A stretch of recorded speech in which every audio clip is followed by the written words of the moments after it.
AP అసెంబ్లీలో కంటెంటే కాదు ఎంటర్టైన్మెంట్కి కూడా లోటు లేదు. ప్రశ్నలు ఉన్నాయి, మంత్రులు ఎక్కడ అధ్యక్ష? ఇదిగో ఇక్కడున్నారు, కనపడడం లేదా మిత్రమా? ఇలా క్వశ్చన్ అవర్ని కూడా స్పైసీగా మార్చేశారు సభ్యులు. అటు ఇరిగేషన్ ప్రాజెక్టులపై గత ప్రభుత్వ తీరును ఎండగట్టడంలోనూ, టిడ్కో ఇళ్లకు వేసిన రంగుల విషయంలోనూ కామెంట్లు క్లారిటీలతో ఇవాళ సభా సమయం ఆశాంతం ఆసక్తికరంగా సాగింది. ఏపీ అసెంబ్లీ సమావేశాల్లో 6వ రోజు టిడ్కో ఇళ్లపై లఘు చర్చతో పాటు సాగునీటి రంగానికి జరిగిన బడ్జెట్ కేటాయింపుపై చర్చ జరిగింది. శాసనసభ సమావేశాలు ప్రారంభం కాగానే సభలో సంతాప తీర్మానం ప్రవేశపెట్టారు.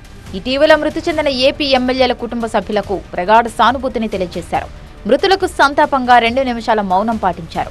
ప్రశ్నోత్తరాల సమయంలో కొందరు మంత్రులు అందుబాటులో లేకపోవడంపై స్పీకర్ అయ్యన్న పాత్రుడు ఆగ్రహం వ్యక్తం చేశారు.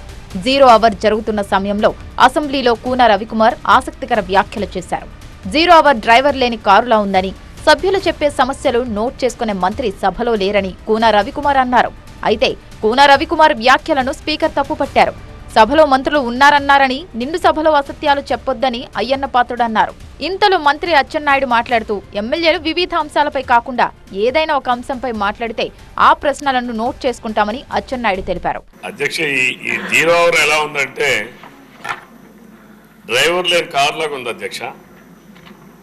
ఎవరు నోట్ చేసుకుంటున్నారో తెలియట్లేదు. ఉన్నారండి, మినిస్టర్ ఉన్నారు. ఏ ఒక్క మినిస్టరు చెప్పనండి అధ్యక్ష. నోట్ చేసుకున్నారు. 10 మంది మంత్రులు ఉన్నారు. మీరు ఇండి సభలో అలాగా అసత్యాలు మాట్లాడారు. అది కాదు అధ్యక్ష, ఎవరో ఒకరు గతంలో ఓ ప్రాక్టీస్ ఉండేది అధ్యక్ష. 0 అవర్ నోట్ చేసుకున్నా ఉండని ఒక మంత్రి గారు లేదు చెప్తే నోట్ చేసుకోకపోయినా అదొక ఆనందం అధ్యక్ష. డ్రైవర్ లేని కార్ లాగా ఉంది అధ్యక్ష.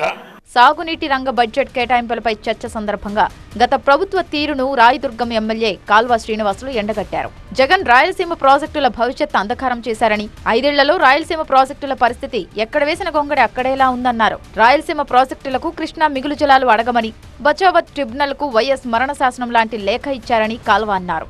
పోతిరెడ్డిపాడు సామర్థ్యం పెంచుతున్నామని జగన్ మభ్యపెట్టారని, 63,000 కోట్ల రూపాయలతో రాయలసీమ కరువు నివారణ పథకం తీసుకొస్తామని నిధులు ఖర్చు చేయకుండా సీమ ప్రాజెక్టులను నాశనం చేశారని కాల్వ శ్రీనివాసులు వైసీపీ ప్రభుత్వ తీరును తప్పుబట్టారు.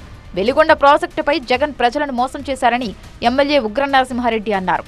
టన్నెల్స్ పనులు పూర్తి చేయకుండానే జగన్ వెలిగొండ ప్రాజెక్టును జాతికి అంకితం చేశారని, పూర్తి కాని టన్నెల్స్ నుంచి నీరు వదిలితే ప్రమాదకరమని, బడ్జెట్లో వెలిగొండ ప్రాజెక్టుకు 300 కోట్ల రూపాయలు కేటాయించడాన్ని స్వాగతిస్తున్నానని ఉగ్ర నరసింహారెడ్డి అన్నారు.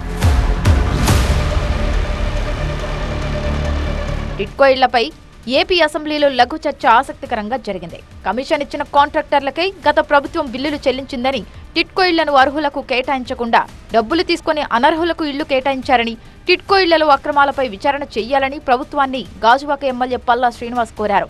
ఈ అంశంపై విచారణ జరిపి న్యాయం చేస్తామన్న మంత్రి నారాయణ టిడ్కో ఇళ్ల రంగుల విషయంలో ఆసక్తికర విషయాన్ని బయటపెట్టారు. పరిపాలన అనుమతులు లేకుండానే టిడ్కో ఇళ్లకు జగన్ హయాంలో వైసీపీ రంగులు వేశారని, ఆ పెండింగ్ బిల్లులు చెల్లించాలని కాంట్రాక్టర్లు అడుగుతున్నారని, కానీ రూల్స్ ప్రకారం ఆ బిల్లులు ఇవ్వలేమని మంత్రి నారాయణ అన్నారు. జగన్మోహన్ రెడ్డి గారు రాగానే ఫస్ట్ కలర్స్ మార్చారు. ఎందుకు మార్చారు? బిల్డర్స్ సఫర్ కట్టినాడు.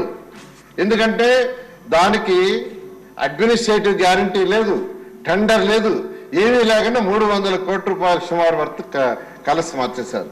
నోటి మాటతో యాక్చువల్ గా చేశారు. వాళ్ళందరూ సఫర్ అవుతా తిరుగుతున్నారు. బట్ దానికి మనం చేయగలిగింది ప్రభుత్వంలో ఏమీ లేదండి. అయితే అప్పట్లో జగన్ ప్రభుత్వంలోని మంత్రి బొత్స నా మాటే జీవో అని రంగులు వేయించారని, గత ప్రభుత్వం చేసిన తప్పుకు కాంట్రాక్టర్లుగా తాము ఎందుకు నష్టపోవాలని, ప్రభుత్వం రంగుల బిల్లులు చెల్లించాలని బీజేపీ ఎమ్మెల్యే విష్ణుకుమార్ రాజు కోరారు. మాటే జీవో అని చెప్పి మోసం చేసింది వైఎస్ఆర్ ప్రభుత్వం అధ్యక్ష. వాళ్ళు ఎన్ని మోసాలు చేసినా మోసాలని మనం ప్రజల మీద రుద్దకూడదు కాబట్టి అది భరించవలసిన బాధ్యత మంత్రివర్యుల పైన ఉంది కాబట్టి వాళ్ళు కూడా పేమెంట్ ఇచ్చేవలసిందిగా మిమ్మల్ని కోరుతున్నాము. పేమెంట్ ఇవ్వమని చెప్పారు కదా, పేమెంట్ ఇవ్వడానికి ప్రొవిజన్ లేదు. ఆ ప్రొవిజన్ లేకపోతే మమ్మల్ని పేజీలు పీకించుకోవడం చేయాలా? టిడ్కో ఇళ్లపై లఘు చర్చ ముగిసిన తర్వాత శాసనసభ సమావేశాలను డిప్యూటీ స్పీకర్ సోమవారానికి వాయిదా వేశారు.